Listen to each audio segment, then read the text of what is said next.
So I'm trying to think of how to explain the Lindbergh kidnapping to somebody that doesn't know about it. And the best explanation I can come up with is, imagine if the Ramsey case, the Jonbenet Ramsey murder, whatever you want to call it, happened to the Kardashian family instead of the Ramsey family, who were not very well known, just a sort of wealthy family in Colorado. Instead, it happened to somebody that was internationally famous. The same scenario. That's maybe the best approximation of what it was like. But it doesn't even quite capture it, because the disappearance of Charlie Lindbergh, the eaglet, the son of Charles Lindbergh, the famous aviator, was a much more bizarre case. But it is a good jumping off point, because there are some very interesting similarities between these two cases. One of the main ones is the ransom notes. These two cases are almost utterly unique because of the ransom notes in each case. Normally, in a case with ransom demand, the ransom note will be very short and to the point. Usually, any sort of kidnapper with any sort of sophistication knows that they don't want to give you much of a handwriting sample. They don't want to say too much. They can easily hang themselves by giving you too much information by writing a long ransom note. Well, in the Jonbenet Ramsey case, the note's like 2.5 pages long. It rambles. It uses all sorts of references to movies. It says they're a small foreign faction, which is just a really odd way to refer to yourself, on and on and on. There's been an endless litany of analysis of the Ramsey ransom note. It's very bizarre. Again, the thing about the Lindbergh kidnapping is that the ransom note's like that, but times 12, in that there's at least a dozen ransom notes. And there's, again, just rambling, strange ransom notes that don't end, that just give away so much about who wrote them. The other thing about the ransom notes in both the Ramsey case and the Lindbergh case that's similar and interesting is that they both have misspellings that seem like they might be deliberate. There's things about those ransom notes that are constructed in a way to lead the reader to have a certain conclusion. They want to point to a certain suspect. And in the Lindbergh case, the ransom notes appear to have been written by somebody like an immigrant, somebody that's not, a first English as a first language person. Sort of the gist of the notes in the Lindbergh case is that they may have been written by like a German immigrant, somebody, from that era of the old country. The other thing that's really similar between the two cases is that they both involve very wealthy, upstanding families that are looked at as models of good behavior and perfect families.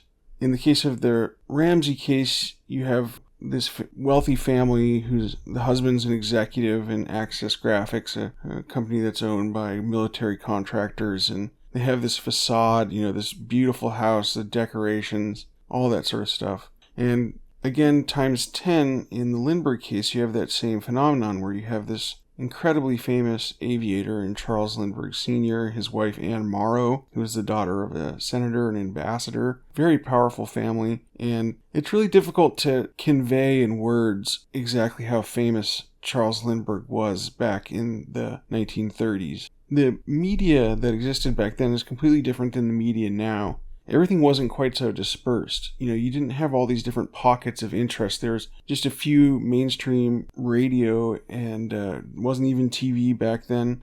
You just had radio and newspapers. And while there was a lot of different newspapers, you still had this sort of standard newspapers. And so everybody had like a shared frame of reference. And so when Lindbergh in 1927 was the first person to make a solo transatlantic flight, he became something bigger than a person. He became almost archetypal, almost like somebody from Joseph Campbell, somebody on his own sort of hero's journey that people identified with. And he had this sort of a Nordic Superman quality, being tall and well-built and handsome. And so people really projected onto him, and he became a figure of incredible fame and wealth. So people in both the Ramsey case and in the Lindbergh case found it incredibly hard to look beyond their bias of looking at these rich, perfect-seeming families and being able to think that they might have done harm to their child. I think it's no accident that the definitive chronicle of the Ramsey case is called Perfect Murder, Perfect Town. It's a really great book that I suggest people check out if they're interested in that case. It's by Lawrence Schiller. One of the early videos on my channel is about Lawrence Schiller. He's a really interesting guy who just keeps showing up over and over again in history. I won't get into it, but just almost any giant historical event in the back half of the 20th century, you'll find him involved in it. The other book that I really would recommend on the Jonbenet Ramsey case is Foreign Faction by James Kolar. That's the book that I think comes the closest to really capturing what that case is all about. Anyway, just to give you some background if you're not familiar with the Lindbergh case, Charles Lindbergh Jr., known in the newspapers as the Eaglet, disappeared on March 1st, 1932, from the Lindberghs' new home in New Jersey. It was just a recently built mansion in sort of like the farmlands of New Jersey. Charlie was discovered missing by his nanny, Betty Gow, at about 10 p.m. Charles Lindbergh Sr. eventually paid $50,000 in ransom money about a month after the disappearance of his son, and after receiving and exchanging a series of about a dozen ransom notes with the apparent kidnappers. Again, similar to the Ramsey case in that we have these long, rambling notes. About a month after the ransom was paid in the case, the body of little Charlie was discovered in the woods by a couple of truckers not too far from the Lindbergh home. Then in the fall of 1934, a couple years still later, after all this kidnapping business happened, a German immigrant named Bruno Richard Hauptmann was arrested after he was caught spending some of the ransom notes at a gas station. You see, the banks, when they got together the ransom money, they recorded the serial numbers of some of the bank notes, and so, they were sort of waiting for them to be spent. And also some of the banknotes were old gold certificates, which went out of circulation shortly after the ransom was paid. So they were sort of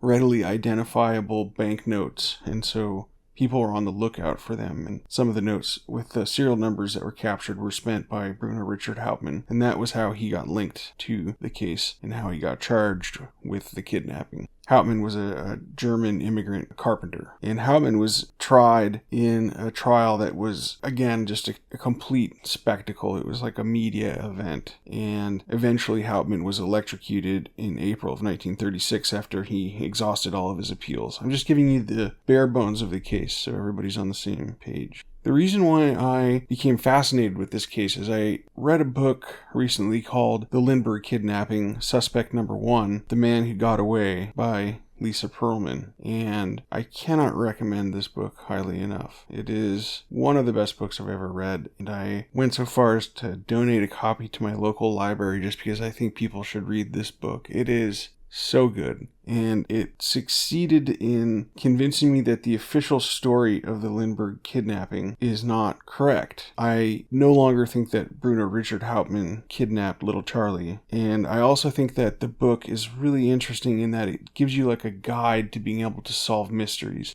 Lisa Pearlman, the author, is a retired judge, and she does an amazing job parsing through the evidence. One of the best things about the book is it takes a really complex subject, takes a ton of different material, and condenses it and makes it easily readable and understandable. Some books, are way too long or just get sidetracked, and it's hard to see what the point is, but this book does an excellent job. You can tell that she and the people that worked with her on it spent an insane amount of time going through material and winnowing it to just the most important, relevant points and presenting the material, at face value, building a case, as it were. And then only in the end of the book does she make her case, give her opinion, sort of interpret the evidence for you, which is, exactly the sort of way that a trial attorney would do it. I've worked in criminal law for years, and it's basically my entire career has been working as a paralegal, so it may be my own bias that's the way that I'm used to seeing evidence, but I just think that anybody that reads this book will get something from it, even if you're not interested in the case.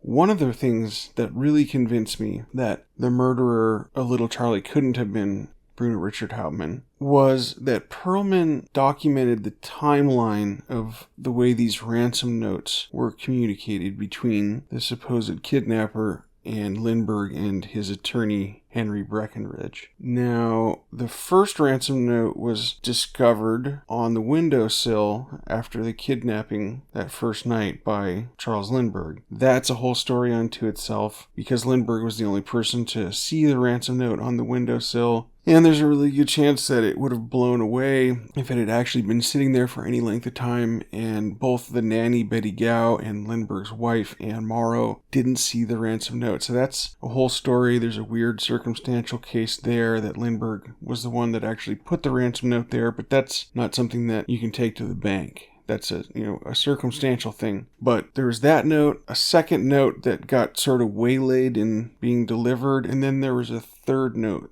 that was sent in an envelope. And it was sent to Lindbergh on March 7th, 1932 at 1 p.m. So about 6 days after the initial disappearance of little Charlie. We know this because this envelope was entered into evidence at the trial of Bruno Richard Hauptmann, who was State's Exhibit number 21. The problem is that Lindbergh replied to this note in the pre-dawn edition of the next day's newspaper. So he would have had to put his reply in on the same day, later on March 7th, to be printed in the early edition of the March 8th. And the way Lindbergh was communicating with the supposed kidnappers, scare quotes, was he read the note and then he printed his reply in the classified ads of the newspaper. And so there's a timeline that can be established here. There's a deadline for when you have to put in your copy for the next day's classified ads. And we know that the deadline for the next day's, the March 8th early edition, was at 11 p.m. on March 7th. The problem was that this envelope, which contained a third ransom note, wasn't actually received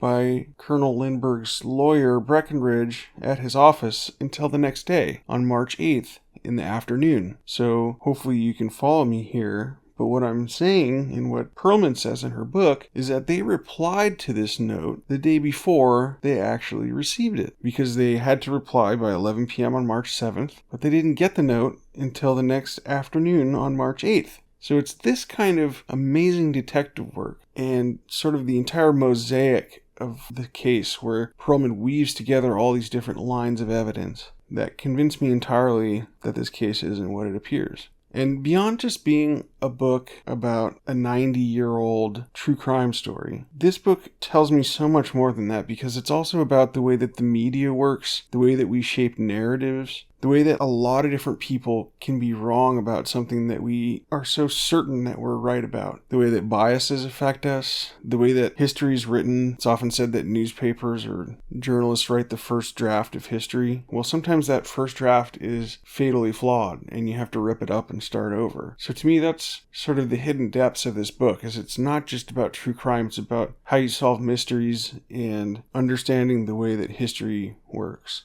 This case is also really interesting for a number of other reasons. It's been 90 years since the kidnapping, and so this case exists on the periphery of living memory. Charles Jr., the eaglet, would be around 92 years old if he hadn't been kidnapped and killed. So there's probably almost no one left alive that has any sort of memory of this case. And this case comes from an era of sort of the dawn of mass media. In 1927, when Lindbergh was the first person to fly across the Atlantic, first person to have a solo flight across the Atlantic nonstop, it was the era of things like the New York Yankees murderers row of Babe Ruth and Gehrig. So the things that were just starting to be chronicled in an era where there was communication all around the world and photos and mass media newspapers. It was sort of the beginning of the industrialization of imagination and news media. It was an era that shaped the practice of advertising and propaganda. 1927 is just a really interesting time because as I was reading a little bit about the time period, and one of the things that the book also incorporates is some sort of feel for the era. 1927 is the exact time period between when Walt Disney, for example, had been working on stuff like Oswald the Lucky Rabbit, but in that exact time period is when Mickey Mouse was created. It's the exact time period in the transition between silent films and talkies.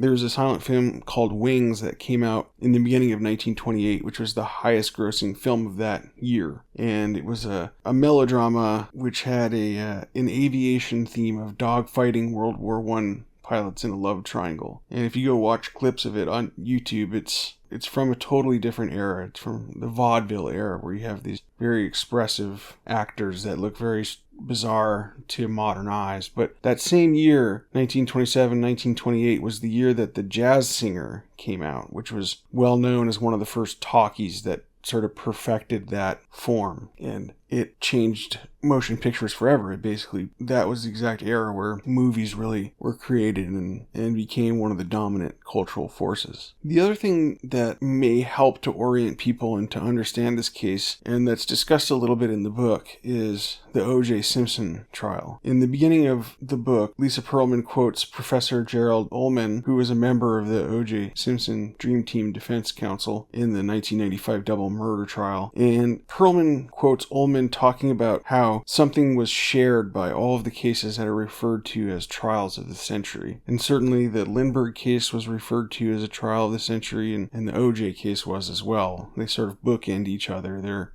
salt and pepper shaker, if you will, of the trials of the century, of the 20th century. And Ullman talked about how these trials of the century are responding to their era and capturing something of their time. The hysteria of the media's coverage of the O.J. trial may be the only thing that's anywhere near the fever pitch of the Lindbergh case, and especially the 1932 kidnapping and subsequent trial. So in analyzing what the thing was that was responding to the era and capturing something about the time, I thought that if the dark underbelly of the O.J. case was race, in the Lindbergh case it was eugenics.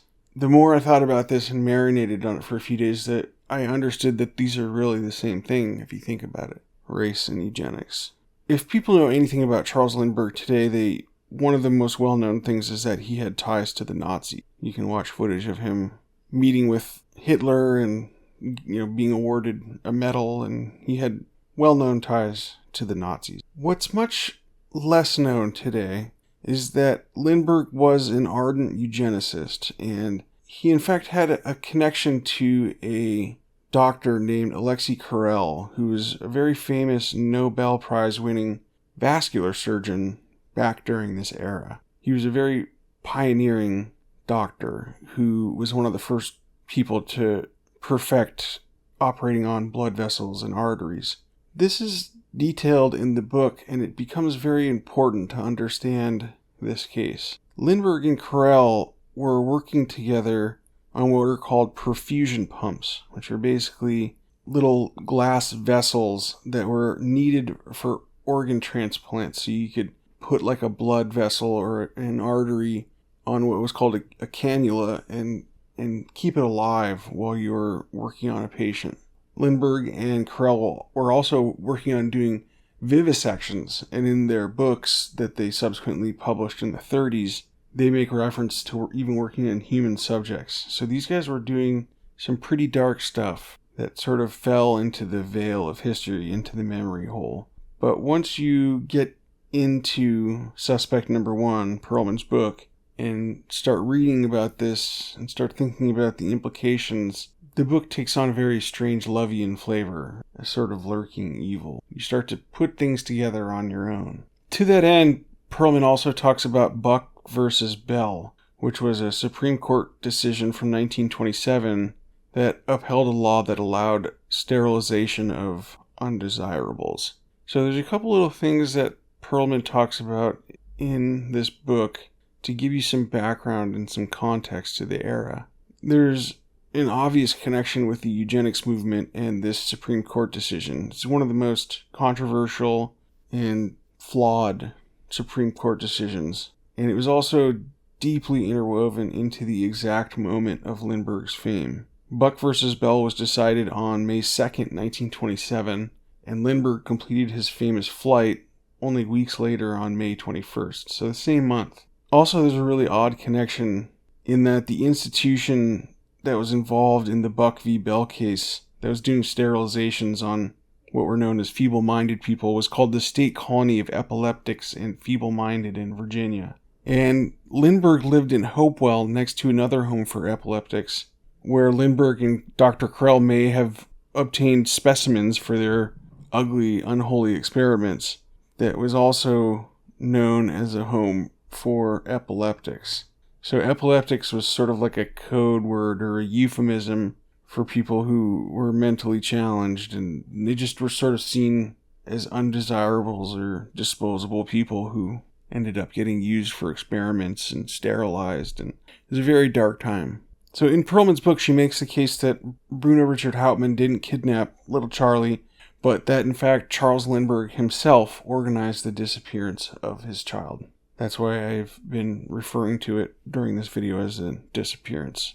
Sometimes saying kidnapping just because that's sort of how the whole case is known. But one of the things that you're led to think about is, why would Charles Lindbergh go out of his way to stage this bizarre disappearance, kidnapping, whatever you want to call it? That's where the background about the eugenics stuff is very important, because Lindbergh wasn't happy with his son Charlie because Charlie had some congenital defects. Little Charlie, based on what little we know about his medical history, probably had rickets, which is a deficiency of vitamin D, and he was likely also hydrocephalic, which means he had a buildup of spinal fluid on his brain. There's speculation that the hydrocephaly was caused when Lindbergh flew with his very pregnant wife, Anne Morrow, on a cross-country trip where they flew above 10,000 feet with no supplemental oxygen, and Anne got very sick. The Lindberghs didn't release many photos or basically any information about the boy, but because Lindbergh was so famous, the press was ravenous for any information, and because of the Lindbergh's guarded nature, there was a lot of speculation that little Charlie may be ill or deformed. In closing, I just want to talk to you about a few other little interesting nuggets of information, maybe to inspire you to check this book out and to get interested in this case, because I think it's one of the most fascinating true crime cases that exists. Just to give you a few examples of the bizarre stuff that happened in this case. It's literally the case where the dog didn't bark. That's a trope from, I think, a Sherlock Holmes story, but it's really what happened in this case. The Lindberghs had 2 dogs at the time of the disappearance of little Charlie. One was named Skeen and one was named Wagoosh. Skeen slept under little Charlie's bed at night, but conveniently, Skeen had gone missing in the days running up to the kidnapping. He was eventually recovered from a local pound, but if Skeen was there that night, he would have been yipping, and he would have been a major impediment for any kidnapper or disappearance of the child. The night of March 1st, 1932 was also very unusual for Lindbergh because he was widely advertised to be the guest of honor at a function at the Waldorf Astoria Hotel that night, where he was to give a speech. Lindbergh said that he got the dates mixed up on his calendar, but this was very unlike the very organized and meticulous Lindbergh. There are also a number of really bizarre things about the home, the newly constructed farmhouse, and the scene of the crime that were very suspect and odd. For one thing, the Lindberghs had only been staying on the house on the weekend, and the home had just been completed a few months before, so they were spending the rest of the week at the Morrow family estate in Manhattan. Kidnapping took place on a Tuesday, so if somebody had been following them or paying attention to their schedule, they wouldn't have thought to be stalking them there, because it wasn't normally their schedule to be there during the week. So that was odd and out of place. The other thing about the house was that there was, everything was brand new, and there was shutters on the home that were said to, that were damaged and partially disabled. And it appears that Lindbergh actually disabled these shutters where, the baby was taken from. And this is confirmed by a contractor who was working on the house, who said that he had inspected the house, and including the shutters, and had noticed no damage to them. One thing I probably failed to mention is that the baby was kidnapped from the 2nd story, so famously, there was a ladder that was used to go up to the 2nd story and kidnap the child, and then the shutters on that window were damaged. As I mentioned earlier, the body of poor little Charlie was discovered on May 12th, a few months after this whole melodrama began, and the circumstances of the discovery of the body are also very odd and suggestive when you know all of the details of the case. There was a burlap bag on the side of the road, and a truck driver and his assistant discovered the body in the woods a short distance from this bag. And the bag almost seemed like it was placed there as sort of a breadcrumb to find the body. Near the body and in the bag, there was a number of items of what can only really be described as like medical waste and just other random junk. And this was analyzed in something that was known as the Squibb report. A lab was hired to look at all the stuff that was found in the body site. Some of the items that were found included gloves with worn fingers, which were like rubber gloves, lab gloves. And these worn fingers were sort of characteristic of a repetitive, highly skilled sewing motion, like maybe sewing up stitches or just doing various tasks like that, working with patients. There's also particles on the body, on the corpse, that appeared to come from the gloves. So there was a number of things that linked all this medical waste to the body. There was also rubber shoe slips like would be used in a sterile lab, and pieces of mica that could have been used as specimen slides, and slips of paper that were the same size and type as sort of test paper, blotter paper. All these different things that would be found in a high-end lab, which are very out of place to be found randomly alongside this body. The Squibb report is very interesting reading, and it's included in an appendix in the book and explained ably by Perlman, but she describes how this report was written in a very odd way, as if to deliberately obscure what was found. For example, the measurement of some of the items were converted from metric to inches, and to confuse the common sizes of items like the slips of paper. But the Squibb report should have put together all of these bits of medical waste, could be followed up on and tie the body to a medical lab, like the Rockefeller lab where Carell and Charles Lindbergh were working together on the perfusion pump and on vivisections and other experiments, which also used items like the items that were found with the body. Of course, it's easily explainable why the Squibb lab and the Squibb report wouldn't have made these connections, and that's because they had relationships with the Rockefeller lab, other labs in the area, so they had an obvious conflict of interest there. One final crumb of evidence, and one of the most interesting things about this case that is detailed in the book. The body of little Charlie was found lying face down when it was discovered by the truckers. One of the first officers on the scene turned the body over and made a very startling observation. The face of the corpse appeared to be pale at first, more or less the complexion you'd expect from a Caucasian. But soon after turning the body and exposing the flesh of the corpse to the air and the moisture, the face of the corpse rapidly turned a dark blue color. Very bizarre. There was also a patch of flesh around one of the feet of the infant that was remarkably intact when most of the internal organs of the corpse were gone and parts of the other extremities had been removed. Perlman commissioned Dr. Peter Speth to write a report for her book called The Speth Report, and Dr. Peter Speth is a medical examiner. So Dr. Speth looks at all the evidence from the body site, also determines that there's no evidence of animal predation or maggots on the body, although it was obvious the body had been dead for some time. So that shows us that the body had just been recently placed outside. So that means that it almost certainly had to have been kept inside while it was dead for a long time, and it was deposited very recently before the truckers had found it. That's very suggestive. But even more interesting is that Dr. Speth concluded